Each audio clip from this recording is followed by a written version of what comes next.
is...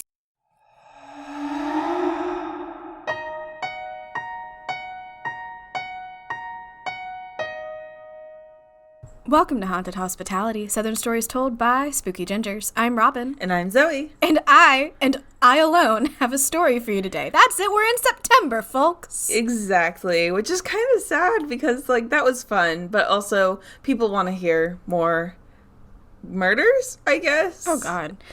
And by that, we are talking about the Haunted College Tour Palooza that took up 5 of our previous episodes in the month of August. We took you to 8? No, Huntington College. Yes. USC. Yes. The 2 Louisiana ones. Yes. The 2 North Carolina ones. Yes. A Georgia and a Florida. So that's 6. No, that's 8. Do your math. Think about it. I was doing one finger for 2. Gotcha. Okay. Yeah. So we took you to 8 colleges around the South and hopefully scared some unwitting college students. Yay! But now that's over and we're back to business. Yes. Okay,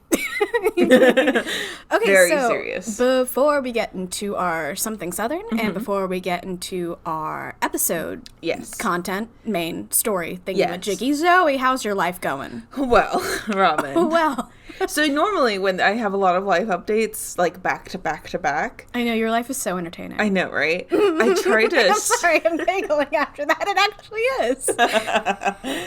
But I tried to split it up between the 2 episodes, but I have a lot of very time-sensitive things to mention. What's going on? So, first of all, last episode, I announced that I would be back from New Jersey after attending the LCS tournament, right? Mm-hmm. You vaguely recall this. No, I definitely recall that. Okay.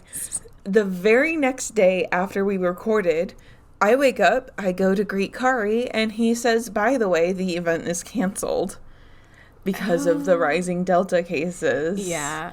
So we're still going to New Jersey, but we're not going to LCS. Okay. So if anybody's, like, listening to that episode, they're just dying for Zoe to go to LCS. For 3 weeks ago. Like, what is she talking about? That's why, because we recorded it the day before it was canceled.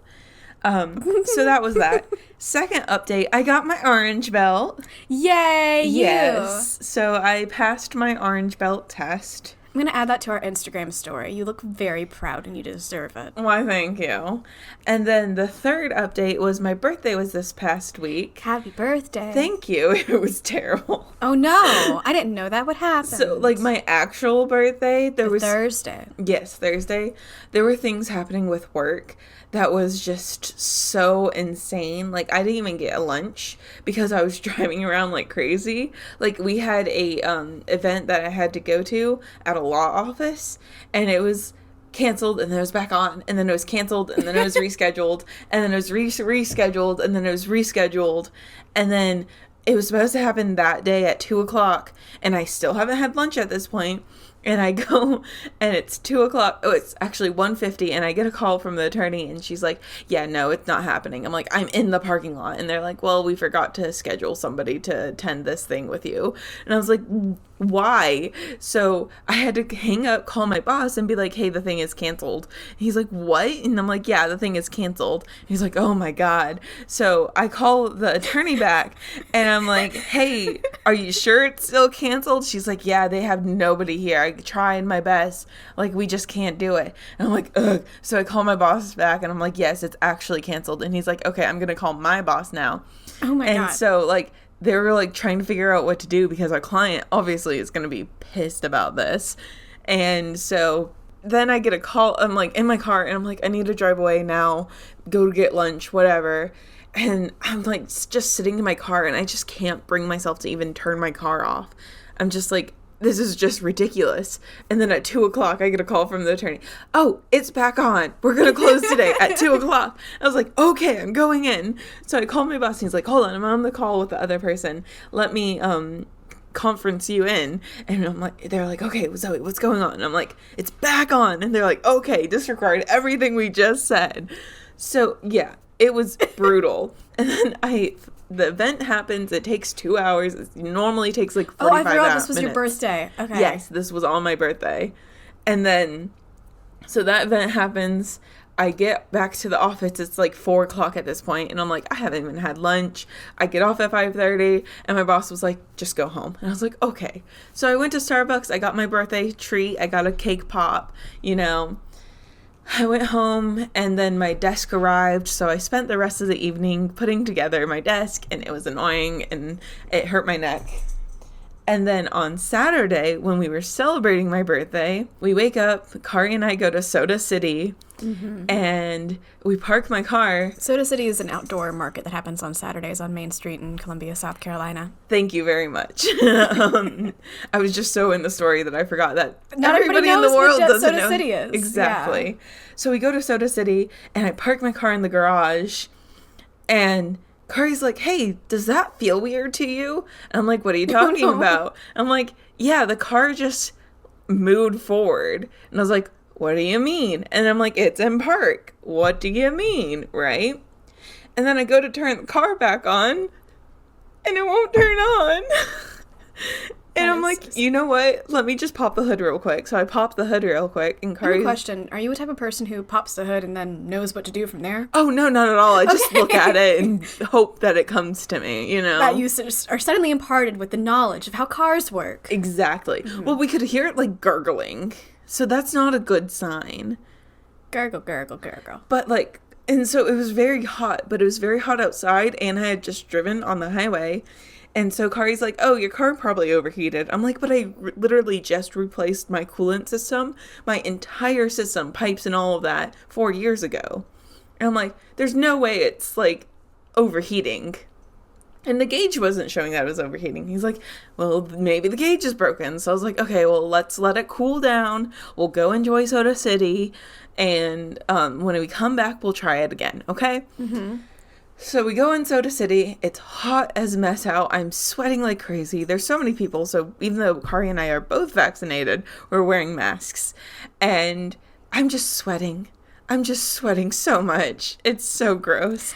I just insert that gif of John Mulaney saying, I am just damp all the time. Exactly. And Kari's buying some boiled peanuts, and I go to check my phone. That's hot. Yes. I'm saying boiled peanuts are hot. Yes. Why would you buy boiled peanuts on a hot day in August? I hate August, by the way. I hate August. Me too. So You're born in August. I know. I go to check my phone, and I realize I left my phone at home. On top of everything, I left my phone at home. Your phone at home? That's yes. how you're saying it. So I text my mom from Kari's phone, and I ask her to pick us up from a Starbucks. So she picks us up from a Starbucks, and we go to brunch, and then she drives us and drops us off at the parking garage, and we go up into the parking garage, and my car still won't start. Yeah. So my mom drives us home, and I call a towing company. I'm like, can you even get into a parking garage? And he's like, I have to know the clearance. And I'm like, I don't know what the clearance is. So Kari and I get into Kari's car and drive back. And then his car breaks down. No. And we get some of my stuff out of the car. We leave my keys in the car for the towing company. I called them back and tell them, hey, this is the clearance. They're like, yeah, okay, we can get it. It's going to be $140. Yeah. And so then I get a call from the guy, the towing guy, and he's like, oh yeah, all I had to do was back up your car a little bit, and then I was able to get it on the tow truck. And I'm like, excuse me, you did what? And he's like, yeah, I just got in, turned the car on, backed it up a little bit. And I'm like, you got it to turn on? So apparently there's just like this doohickey that connects a doohickey to a doohickey in the car. A fuse? No, it's called like the transmission connection point or something. But basically when I shifted my car into park, it got into reverse, but then it just disconnected, and then even though my shift thing was in park, my car was in reverse. And so I don't know if you know this, but if you turn your car off when it's not in park and then you try to turn it back on, it just doesn't work. Oh, that makes sense. Yeah. And the doors didn't unlock or anything. I was just like, this is weird. So yeah, I still have to get it fixed, and it's still at the garage, but that was fun.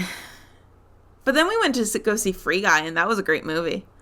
Is that the new thing with Ryan Reynolds? Yes. I was laughing my butt off the entire time. Oh, good. Yes. I really enjoy him, and I want to see him in more things because I realize I don't actually watch a lot of movies with Ryan Reynolds in it. He's great. Cool. I'm happy for you, and I am deeply saddened by your birthday and then your birthday celebration day. Yes. But anyway, Robin, how's your life? Oh, that's good. I went to the beautiful place of Greensboro, North Carolina, which, if you remember 2 episodes ago, we featured the University of North Carolina, my alma mater, part 2 in our haunted college tour Palooza. Yes. So as I walked through campus with a couple of my friends who I was staying with, they were like, so which places are haunted? And I'm like, I should know this off the top of my head. Did you walk under the bell tower? That's what I was getting to. Okay. I myself did not walk under the bell tower. I very respectfully walked around it and took a photo because there is a plaque in the bottom of the bell tower. I see. By the way, you cannot read the plaque in my photos, but you can see the bell tower, and that is going to go on our social medias very soon. But, I mean, way before this episode comes out because it's relevant to... Right. 2 days from now episodes. Anyway, but my friend did walk underneath it, and I was like, no, don't walk underneath it. Bad luck. Very bad luck. Yeah. But I would have done it. I'm sure you would have. No, I have no doubt. But no, I held onto a pillar and I leaned in to take photos, which is testing the boundaries, but everything worked out for me, so I don't think I had bad luck. You transferred it to me. That's what happened. I did the stupid thing, and then because we're so connected, you got punished. Exactly. Gotcha. I'm going to go do stupid things now to punish you. Before you do the stupid things, I'm all about, retribution, so do that as you need. Can you give us something spooky? Southern. Southern. Yeah. Something Southern. So, Robin, do you recall... No. Okay. A few episodes ago, several episodes ago... How many episodes ago? We have a lot of episodes. I was just realizing that recently. We did this game called Real or Fake Towns. No! Yay! I'm excited, actually. I don't know why I said oh no. So... That was a long time ago, Zoe. It was Nina's episode, I believe. Episode 6. Yes. I thought that was episode 8, but you know what? You're smarter than me, so... I think I'm right. Okay. No, episode 8 was Hart Brothers. Okay, sure. Yeah. I believe you. Listen, when it comes to numbers, my mind is a steel trap. I don't know why. But, so, to remind the audience, or to tell them for the first time, the way this game goes is I have 5. Previously, I had 10, but you know what? I knew I was going to go on a rant, so I was like, let me grab 5. I love your anticipatory skills. Thank you. So, I grabbed 5 towns. They are either real towns or they are fake towns. So, you grabbed a couple towns and then made up the rest. Or 3, or 4, or 5. Okay, a couple They could be all true. Okay. But, so the way the game is played, Robin gets 2 points if she can say if it's real or fake based off just the town name. And you can ask for the state it resides in, but then you would only get 1 point if you get it correctly. And what is my goal of points to get? What does it mean if I win? Well, ideally, the maximum number of points you can get is 10. Is there a goal I should reach for? My goal is 6. My goal is to reach 6 points. Okay. 6 for Nina's Mausoleum. Okay, There we go. So, Robin. Yes, Zoe. Let me start you off with the city of Fanny. That exists. Incorrect. What? Fanny, Tennessee is not a real place. I was, 1, guessing it existed, and 2, guessing it was Louisiana. All right. So, number 2, butts. I feel like I feel like your goal is to throw me off. Are these all...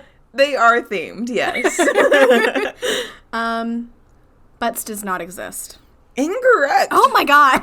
Butts, Georgia is a real place. No. So is Butts County, Georgia, because it's named after somebody named Richard Butts or something. I lived in Georgia in elementary school, and you're telling me no elementary students told me that Butts, Georgia is a thing? It is a thing, though. Wow. Yes. Okay, so now I have to get everything right in order to reach... I knew I wasn't going to reach 6 points. I knew it. All right. So number 3 is intercourse. That exists. Yes, you are correct. Intercourse, Alabama is a real place. I've heard of that one. All right. The next one is elbow. That exists. Incorrect. Elbow, Florida is not a real place. Okay. All right. The last one, Robin, is the city of Wiener. What state? Arkansas. It exists. That is correct. Okay. 1 point. So I got 3. You got 3 points, Robin. I'm Devil's Tramping Ground rather than Nina's Mausoleum. You know what? That's a good thing. That's a good thing. I like that up. Yeah. Okay. So there we go. There's our something southern. The 3 towns of Butts, Georgia, Intercourse, Alabama, and Wiener, Arkansas are all very real cities. And we shout you out in our hearts. Yes. If you live in one of those places. Oh my gosh. Please let us know. Just send us a tweet. Just send us a tweet, yeah. We'd like to light you. Well, guys, I have some bad news. Everything's fine. Yeah. I'm not having a stroke. Unlike what Robin thought like 3 episodes ago. No, Zoe's gonna go off and do some shenanigans, so I get bad karma. Yes. And while she does that, I will tell you about today's big story. Woo! Yeah. Now I get to sit here and do nothing but listen. I mean, please talk too. So, Zoe, you watch BuzzFeed on... Guys, she's looking at me really weird. It makes me feel weird. Oh, God. You made my body contort. That was weird. Oh, no. I know. Okay. They say only the most powerful players are able to do that with the glance alone. Yeah, or just sipping your iced coffee through a clear straw. Just give me the weirdest look in the world. Okay. Whew. So, Zoe. Yes.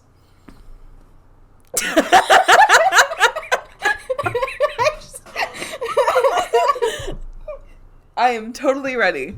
You watch BuzzFeed Unsolved. With you, yes. I mean, have you watched it without me? Maybe a couple episodes. Okay, well, they did an episode on Mary Reeser, so I was wondering if you had context about what I'm talking about. I do know Mary Reeser, yes. Okay. But not on BuzzFeed. Okay, that makes sense. So I am telling you about the story of Mary Reeser and most specifically the suspicious circumstances surrounding her death. Okay. Yeah, before she was Mary Reeser, she was Mary Hardy. Okay. She was born in 1884 in Columbia, Pennsylvania. What? In Columbia, Pennsylvania? Yeah, why do you recoil? I didn't realize there was another city called Columbia except for the one in Missouri. You know, when I wrote this out, it didn't even occur to me that this was in Columbia, which is the same city we live in. But she was born in 1884 in Columbia, Pennsylvania. She married a man named Dr. Richard Reeser and had a son of the same name in 1910 or 1911. The son would also go on to be a doctor, so his name is Dr. Richard Reeser. Junior. Actually, nobody calls him Junior, but I think for the sake of my mind, I'm going to call him Junior. Okay. Yes.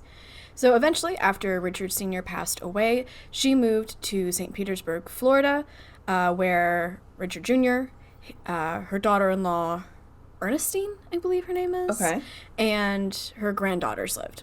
Okay. Mm-hmm. So she loved her family, but she wasn't quite at home in Florida. She really wanted to go back up to Pennsylvania and see her friends, and she was talking about this on the night of July 1st, 1951. Wow, a very specific date, Robin. Yes, and unfortunately we know what very specific dates mean. Yes. Her son was over for a visit, and she was telling him how much she wanted to go back to Pennsylvania for a visit, and she was kind of distressed about this to the point that she didn't eat her dinner.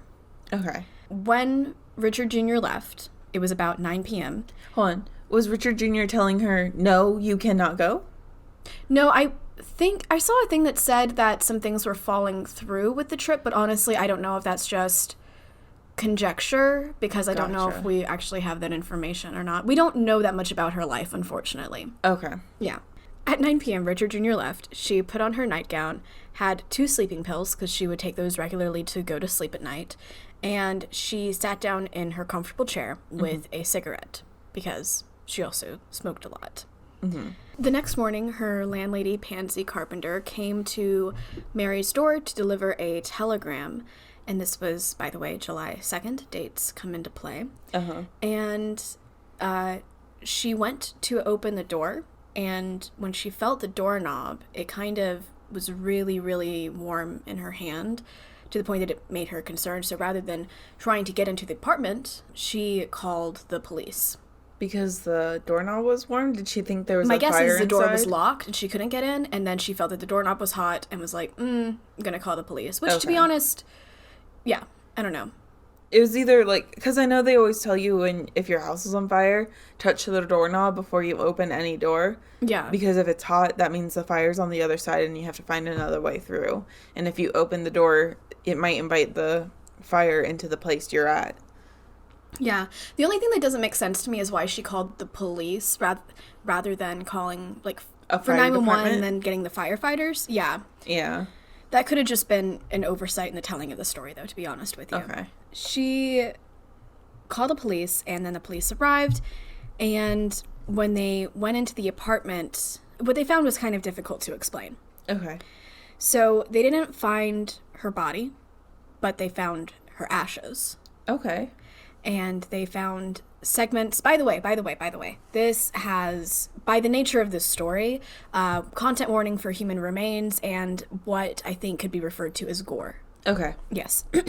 So skip on ahead to another episode if you want to. It's fine. But they found her ashes, her spine, her skull, what is possibly her teeth, and they found it where her chair had been, and what was left of her chair was essentially some coil springs. Okay. So everything had basically kind of been incinerated, except they found her foot, which was not burned. It was unharmed, and it was still sitting in the black satin slipper that she wore to bed. Fun. Yes. So one other thing to note, and this is a thing that brings, how do I say this? A hair of uncertainty into the ending of this story. Her skull was shrunken. It is often compared to the size of a cup. Oh, that's really shrunken. Yeah. It wasn't the size of a normal human skull. Or what her skull would have been. How would they determine that it was her skull then? If 'Cause you said potentially teeth, so that means they couldn't do dental records. I guess because this was her apartment, she was the only one who lived there. This Yeah. was the chair she sat in, and this is what was left. Yeah, Yeah. I guess. Interesting. Anyway, sorry. Yeah, I mean, I've never heard anybody wondering if it wasn't her in the chair. But that is an interesting point to make. I figured they probably know since they have her foot. That's true, they have her foot. Yeah, it's just the skull itself. It's like, what if somebody just like threw a skull in there? You know, like a baby skull. I figure they would probably know the difference between a baby skull and an old lady skull. Mm-hmm. But, you know. Anything is possible. Here's a sentence I actually wrote in my notes. Oh, please share.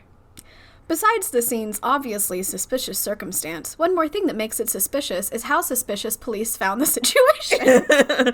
Yes, the suspicious situation found suspiciously. By the suspicious police. So, basically what I'm saying is the police were not trying to downplay it. Police Chief J.R. Reichert? I'm totally mispronouncing that. Okay. He had worked in the field for almost 25 years at this point, and he was mystified by Okay. what was going on, to the point that he sent the FBI Director J. Edgar Hoover evidence for investigation. This evidence included the possible teeth, Okay. glass, carpet, and the shoe. Okay. And they asked the FBI to supply information or theories about how a person could be so thoroughly burned while the surrounding areas of the apartment weren't burned down in the fire. Because here's the thing that is at least equally suspicious as to how they found her remains. Okay. The apartment wasn't all that affected by the fire. There was plastic nearby that was semi-melted. The candles nearby were melted down, and there were smoke stains on the tops of the walls and the ceiling where the smoke, I'm assuming, would have risen up and stayed. Mm-hmm. But there was no structural issues. Okay. And it was so confined that there were unburned newspapers in her apartment, nearby her chair, I believe. Her sheets did not show fire damage or staining, and even the lower parts of the walls were unharmed. Okay. It was just such a confined fire, which is not how fires work, in case anybody was wondering. And in fact, it was almost like the fire had stayed where the chair was for the most part. Just, I'm going straight up, I'm guessing, a cylinder. So the death, because it was so suspicious, it became national news, and it became known as the Cinder Woman Mystery. Fun. Yeah, I don't know why they didn't put her name, because we know her name. That was never in question. Okay. But newspapers love to obscure people's names. I find it fun. Yeah. And it's more mysterious if it's the Cinder Woman. Rather than Mary Reeser. Though I do think that at this point, if people are kind of in the true crime field. Well, now you know who Mary Reeser is. But I'm talking about, like, back then. We're not yet 3 weeks out, I think. Right, yeah. So Cinder Woman Mystery, yeah. So there are a lot of theories that come from the public when you have intrigue like this, and Reichart and the other investigators were inundated with random things that the internet didn't exist, so it wasn't internet sleuths, but general newspaper sleuths were thinking happened. And to give you a sense of the caliber of these theories, one person suggested that random balls of fire had entered through her window. Oh. As you know, they do. Yeah. You have to keep your windows shut. For the random balls of fire. Yeah. Mm-hmm. Especially in Florida. Oh, yeah. Mm-hmm. By the way, I love how you say Florida. Okay. I forgot about it, honestly, until I said it. I was like, oh, crap, I forgot I say that word. Florida. Yes. Okay, so people became captivated with her death, and one of the prevailing theories, so much so that if you Google Mary Reeser, you're putting your hands together. I know what I'm talking about. I'm sorry. I don't subscribe to this next theory, but I'm seeing how excited you are. The prevalent theory was spontaneous human combustion. Yes. Okay, you're excited. Oh, I love the theory of spontaneous human combustion. Well, that's great, because my next section heading, bullet, says theory of spontaneous human combustion. So, to give you a bit of history, the idea that humans can mysteriously and without observable cause catch fire, just burst into flame, has been around for centuries, because there have been cases of this popping up now and then. It is extremely rare, but it does happen where people are like, this person burned down, but I don't know why. And it even was featured in a Charles Dickens novel called Bleak House, where a character named Mr. Crook receives a fiery ending. Oh, okay. Yes, it did. The truth about it is there's still debate going on about spontaneous human combustion, but typically these people who are victims of this are overweight and often drink too much alcohol, and so Victorians, like in the era of Charles Dickens, thought that this was some kind of divine retribution for people who lived unsavory lives. Gotcha. You might just burn down. Because, like, the alcohol is, like, because alcohol burns and the fat on your body keeps you melty. Oh, God. Yeah. I kind of think that the Victorians thought this was more like a generally judgment. Right. From the divine rather than science. I am going to get into science in a bit, and it unfortunately does involve melty things. Yes. So I'm going to put this is gross warning before that. Can I just tell you my favorite theory of spontaneous human combustion? You can, and then we might have to edit it out if it has to do with what I'm going to tell you. Oh, I don't think so at all. Okay. I don't take it seriously. I just think it's so funny. Okay. Yeah. So, you know how, like, little kids will take the magnifying glass and, like, burn an ant by... You mean, like, psychotic little kids? Yes. Yeah. And the magnifying glass catch the rays, pinpoint it on the ant, and it bursts into flame? Mm-hmm. That but aliens. I'm sorry. Wait, if I'm getting this correct, you mean there are aliens in space, big aliens, who are looking at us through magnifying glasses and being like, that'un. Yeah. I want to burn that one. Yep, exactly. They're watching us like ants, and they just get the magnifying glass and just... What about these cases that happen inside houses? Listen, okay. I didn't say that it's logical. I didn't say I agree with it. You just said it was your favorite. It was my favorite. Okay. So that is one possibility, everybody. Very, very possible possibility. So my final thing before we get to the next topic is that spontaneous human combustion is probably not real, though, and I will tell you why in a second, because here I am, the science person, to rain on all our parades. It's totally real. Don't listen to her. I actually really love that we're at odds about this, because good conversation, you know? Exactly. So on August 8th, the FBI gave Reichardt their findings, and then he talked about it. And so at this point, they had it and studied it, the FBI did, for 3 weeks. Mm-hmm. And they said a few things, one of which Reichardt said, again, this is an incredibly unusual case. Right. The FBI didn't find anything that could have started the fire, though it was also noted that in these cases, if there was something to start the fire, it would have also probably been burnt up. Right. And the final thing was that this was not a case of spontaneous human combustion. And before I go into why it wasn't, right, I wanted to add a quick note, because this reminds me in a lot of ways of the Bleeding House in Atlanta that we covered in episode 9. Thank you. Because it is a mystery thing that happened to one or two people that there was really no ready answer for, and the deeper you look into it, the more confusing it gets.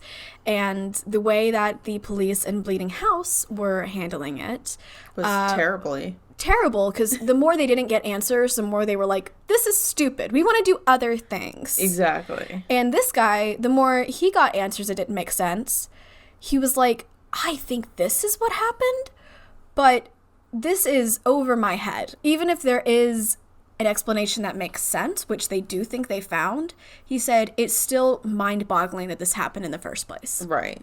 So just props to this guy for how he handled this case, because if this had been put into the hands of the people who were doing Atlanta in 1987, that specific part of Atlanta, who knows what would have happened. That's just all I'm saying there. And remind me again, what year does this take place? 1951. Okay. Yes, St. Petersburg, Florida.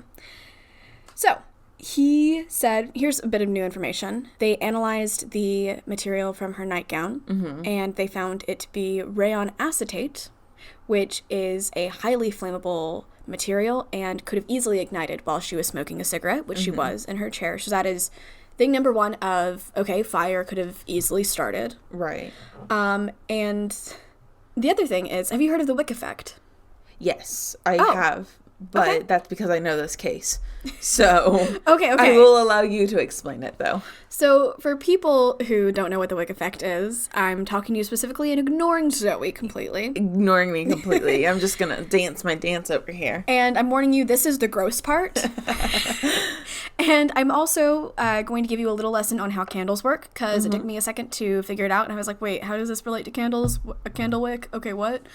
So, and if I get this wrong, I thoroughly apologize. You'll get it right. Because I tried to Google how do candles work, and then it was taking me a weirdly long time to find the answer. And I was like, I think I get it. I'm just going to say what I think. So in a typical candle, the wick is on the inside, and there is a wax coating on the outside that helps draw up the other candle wax that makes up the candle. So inside wick, outside wax. In the wick effect, it is the opposite. The idea is that the person's clothing acts as the wick, like a thing that drives, I guess, the fire upward, and this is the gross part, the person's fat melts into the clothing and acts as the candle wax. So it is like they're burning up like a candle. And it is, if I'm reading this correctly, like an ongoing burn. It's not just a very sudden thing, it keeps burning for a long time. Right. Now, the theory is that Mary smoked cigarettes, and she was also taking sleeping pills, so she likely fell asleep while she was smoking. And then the cigarette fell or somehow otherwise caught her on fire, and she did burn up via the wick effect. There is a quote from Mary's daughter-in-law, Ernestine, given in 1991 to the St. Petersburg Times, which seems to support the wick theory. And she said, the cigarette dropped to her lap. Her fat was the fuel that kept her burning. The floor was cement, and the chair was by itself. There was nothing around her to burn. So this was the official thing from the FBI, and it seems it's what the family believes. And it is what I think most people who look at this case hoping to find an answer believe. Right. Now, a bit about how the wick effect relates to spontaneous human combustion. People who study this believe that a lot of cases of spontaneous human combustion, try saying that 5 times fast. No. Just over and over again. They think it can be related to the wick effect because it doesn't leave behind traces of what happened. You just kind of have to assume. So there's no proof. It's just we looked at the circumstances with Mary Reeser and we assume this is what happened. Right. The wick effect kind of helps explain why people who are so-called victims of spontaneous human combustion are often overweight and drink, and it's not so much because you are being smited for your awful ways, but it is because these circumstances affect your likeliness of having the wick effect, even though it's an astonishingly rare occurrence in general, because the idea is if you are more overweight, you have more fat to burn, and I don't think Mary Reeser was necessarily a heavy drinker, so I think for her it's the sleeping pills that dulled her reflexes. But if you are a heavy drinker, then you are less likely to be able to stop it from happening. Right. Because your mind is slowed down. Yeah. I wanted to bring up real quickly a person whose case was believed to be spontaneous human combustion, but I believe is probably the wick effect, just because it was so similar to Mary Reeser's. I was, even though reading this, believing that there was a rational explanation behind it, I was still kind of shocked at how similar they were. And this was Matilda Rooney. She burst into flames on Christmas Eve in 1885. She was in the kitchen in her house, and the state of her remains were eerily similar. The fire didn't spread past her body, though the smoke did go through the house, and it did end up suffocating and killing her husband. She was found to be ashes, and there were small amount of bones, and only her feet remained unburned, like Mary Reeser's. And another gross moment, but I was thinking, well, okay, why is the feet unburned? My guess is, okay, so we just gestured upward. So the fire starts in the belly usually, and oh, I didn't know the fire starts in the belly usually. well, with spontaneous human combustion, the theory is that the fire starts in your stomach. Okay, well, with the wick effect, Well, yeah, we can get into a dialogue about that. No, But my guess is, okay, if the wick is the clothing will stop at your ankles at least, and then also there's not really so much fat in the yeah, in the feet, and also, like you said, the fire travels upwards, so there's not really a reason for it to burn necessarily. There are 2 things that leave lingering questions about whether this is truly a wick effect case, and both stem from University of Pennsylvania anthropologist Wilton M. Krogman. okay, He says that, 1, the fire that the FBI described happened to Mary was, over the course of an evening, and it was maybe a low burning fire, like hot because it's fire, but not like just scorching necessarily. And I don't know if I'm saying that right. But basically he's saying that the fire would have been too low of a temperature for her to have been cremated in the way that she was. He also said that her head should not have shrunken in such a fire, but rather should have exploded. And me, not being a very good at I like science, but I don't know it very well. And so by that, I'm assuming he means that such a fire would have created more pressure in her skull rather than possibly decreasing the pressure, which I'm assuming is what would have happened if she shrunk it. Yeah. And I want to leave you, before I get into what happened to her remains, and then the possible... There is a sentence about a ghost situation. So before I get to that, I want to leave you with a quote that he said that I think everyone who hears this case will relate to, whether or not you think that this is the Wick effect or not. He said, "I find it hard to believe that a human body, once ignited, will literally consume itself, as does a candle wick, guttering in the last residual pool of melted wax. This case still haunts me." Oh. And I feel that. Yeah. Because even if you look at this and you're told, yeah, there is a scientific explanation, the scientific explanation is disturbing as all get out. That's true. And I hate thinking that that's possible to happen. Right. And that a few people every century, it happens to. Right. Ah. I mean, there's a reason why your clothes have to be made out of a certain fabric. Like, there's regulations on fabric for, I think it's baby sleepwear, where it can't be a certain fabric. It has to be a certain blend because otherwise it's flammable. Like, pajamas aren't allowed to be flammable because if you go to, like, the craft store and you go to buy fabric, some fabric will have, like, a warning label on it that says this is not intended for children pajamas. So there's actually regulations on things like that. Gotcha. I think, because I know people can catch on fire. Like, you know, you can be in a place. Something that is so close that it's basically a person catching on fire themselves, though. Like, almost. And it's so, how is it? My hope is that these people are long gone by the time the fire is really happening. Just because it goes on for hours. But I also don't know. I don't know if Mary Reeser stayed asleep. I hope she did. Well, if she was under sleeping pills, she might have been... You can hope that the Right. smoke gets them, too. Yeah, because most people who die from fires don't die from burns. They die from smoke inhalation. Gotcha. Yeah. Well, yeah. At least that's a statistic that I haven't researched, but I have heard. I'm hoping that that's a statistic. That's a true statistic. It seems to be, like, the least painful way to Right. go from that. But before I leave this case completely, I want you to know her ashes were divided in two, and part were buried in Mechanicsburg, Pennsylvania, in Chestnut Hill Cemetery beside her husband, and part stayed with her son's family. And for the brief sentence of Ghosty Bit, they said that they felt her near them after her death until they no longer had her furniture.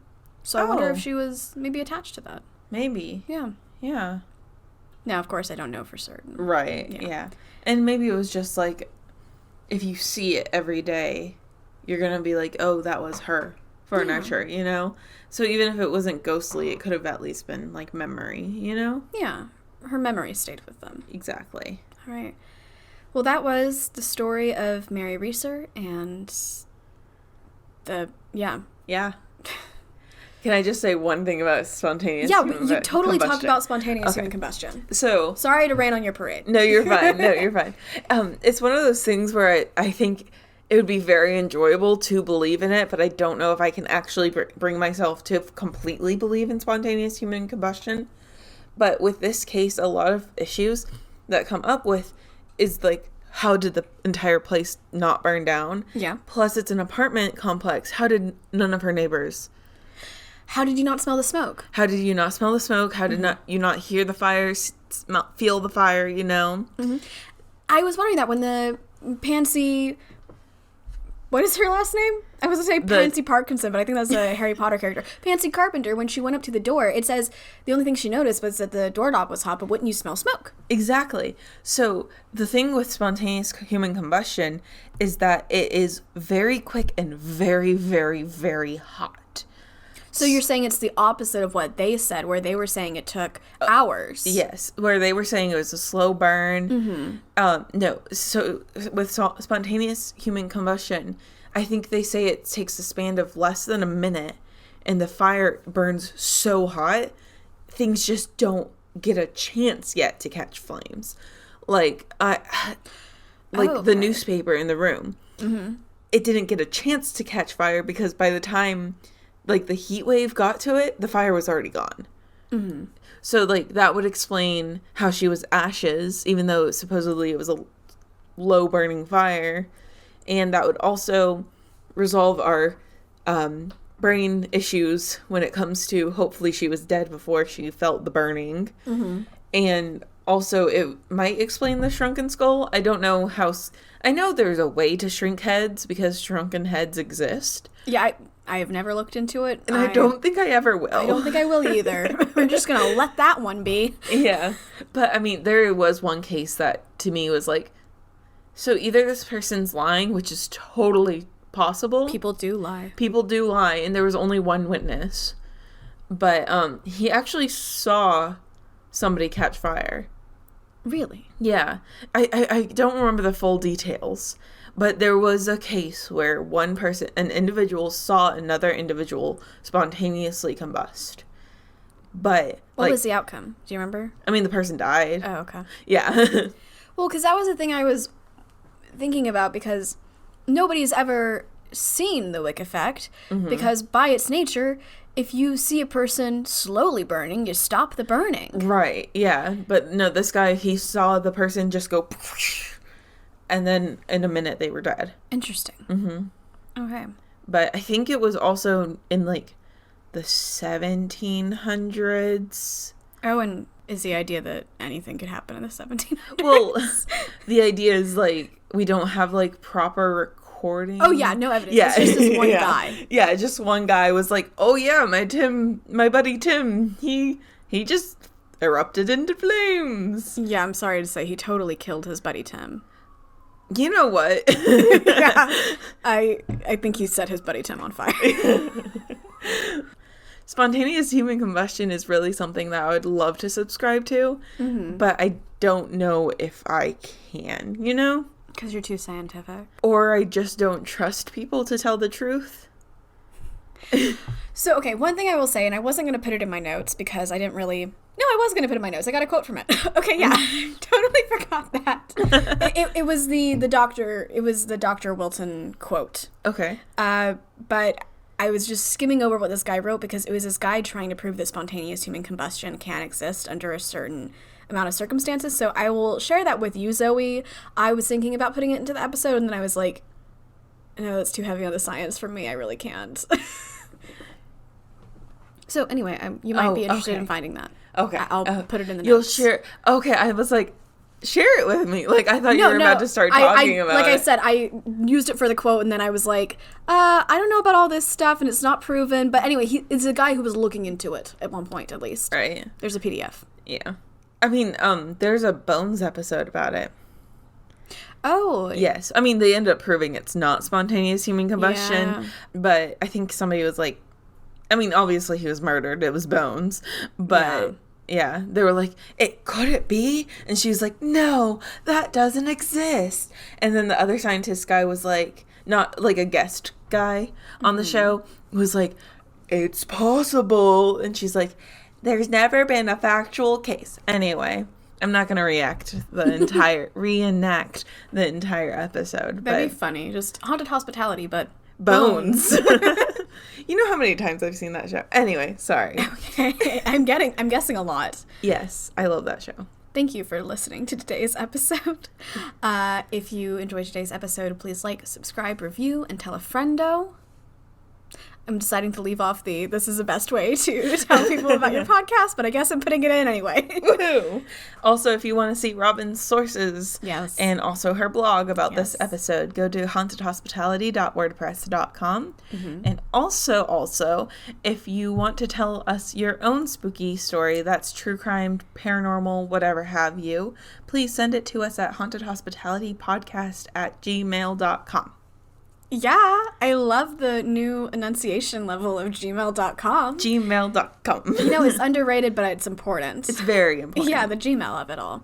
And we are in the interwebs. We are at Twitter at Haunted Hosts. We are on Instagram, Facebook, and TikTok at Haunted Hospitality. We might be at other places, too. Just search Haunted Hospitality, and it turns out we're there, then yay! Yay! You know what? I actually did Google us recently, and previously, like on episode 5 or 6, if you Google Haunted Hospitality, like a bunch of listicles of the 10 most haunted hospitals or hotels that you can find in the United States. We really need to do a haunted hotel. We need to live up to our name. Oh, wow, we haven't. I don't think we have. Anyway. I do have one in mind. Okay. Okay.